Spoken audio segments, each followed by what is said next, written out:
कचरा डालोगे तो आपस में लाठियां चल जाएंगी। फिर ये जो हरि मंदिर है, ये पंच भौतिक शरीर जिसे महात्माओं ने हरि मंदिर कहा, इसमें तुम हाड़ मांस के लोथड़े डालते हो। ये उड़ीसा का पहला कार्यक्रम है जहाँ पर गुरु हुजूर महाराज जी सत्संग दे रहे हैं और प्रेमी भाई बहनें सब लोग सत्संग इस सुन हरि रहे मंदिर हैं। को ये उड़ीसा का तुमने कार्यक्रम जीते है। जी कब्रिस्तान बना दिया तो सख्त सजा मिलेगी। अरे महात्माओं ने लिखा है कि तिल भर मच्छी खाई के कोट गौ दे दान, काशी करवट जा मरे और निश्चय नरक निदान। यदि तिल भर भी मच्छी खा करके फिर चाहे कोटान कोट गौओं का तुम दान करो और काशी में जा करके मत्था रगड़ते रगड़ते अपनी पूरी जिंदगी वहां पर गुजार दो, फिर भी तुमको तुम्हारे गुनाहों की सजा मिलेगी, कोई बच नहीं सकता। क्योंकि ये कर्म भूमि है, यहाँ तुम जैसा कर्म करोगे वैसा फल तुमको मिलेगा। देखिए इस कर्म भूमि पर कृष्ण भगवान तक नहीं बच पाए।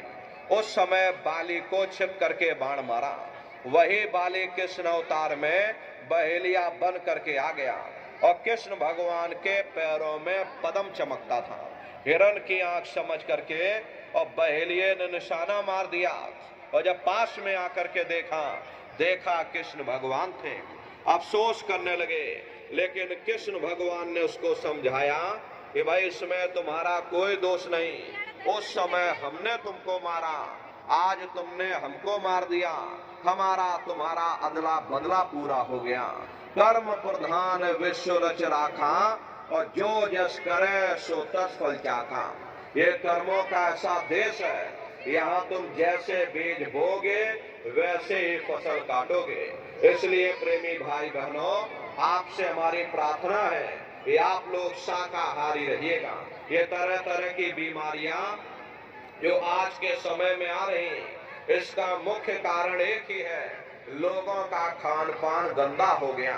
अरे अपनी बुद्धि से विचार करिए, इंसानों के खून में जब जानवरों का खून मिल जाएगा, इंसानों के अंदर जब जानवरों के कीटाणु पहुंच जाएंगे तो न जानवरों की दवा काम में आएगी और न इंसानों की दवा काम में आएगी, तो परिणाम क्या होगा? ऐसी महामारियां फैलेंगी। इसलिए प्रेमी भाई बहनों, आपसे हमारी प्रार्थना है कि आप लोग शाकाहारी रहिएगा। कोई ऐसा नशा मत करना जिससे बुद्धि तुम्हारी पागल हो जाए और घर में माँ बहन बेटे की पहचान खो दो।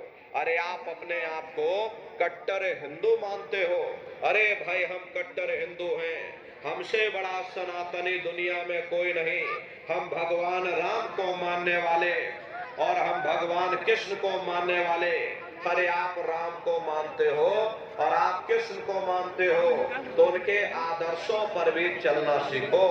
भगवान राम ने कभी नहीं कहा कि तुम मांस खाओ, या कृष्ण ने कभी नहीं कहा कि तुम शराब पियो।